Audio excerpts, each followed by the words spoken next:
Hello foodies, నేను మీ chef Pawan. ఈరోజు ఇంట్లోనే రెడ్ వైన్ ఎట్లా తయారు చేయాలో చూపిస్తాను. చలో వచ్చేయండి. ముందుగా మనం గ్రేప్స్ తీసుకుందాం. తర్వాత గ్రేప్స్ని బాగా కడుక్కోవాలి, మంచిగా కడిగి పెట్టుకోవాలి. ఎందుకంటే మార్కెట్లో ఎట్లా ఉంటే తెలియదు కదా మనకి, అందుకే మంచిగా కడిగి పెట్టుకోవాలి.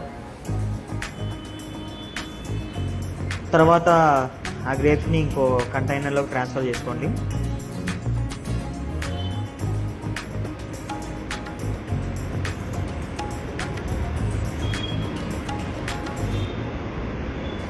ఆ ట్రాన్స్ఫర్ చేసుకున్న గ్రేప్స్ని క్రషర్తో క్రష్ చేసుకోండి.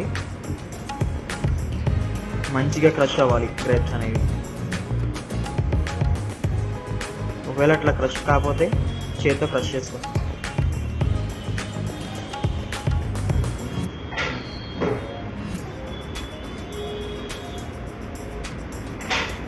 ఇట్లా మంచిగా రెడ్ కలర్ వచ్చే వరకు క్రష్ చేసుకోవాలి. డీప్ రెడ్ కలర్లోకి రావాలి.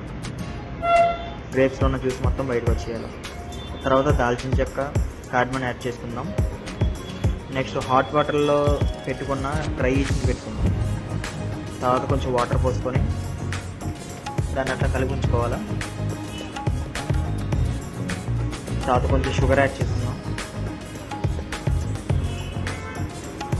తర్వాత ర్యాప్ చేసుకొని అట్లానే ఒక 3 days వరకు వదిలేయాలి. పార్ట్ 2 కోసం ఛానల్ సబ్స్క్రైబ్ చేసి పెట్టుకోండి.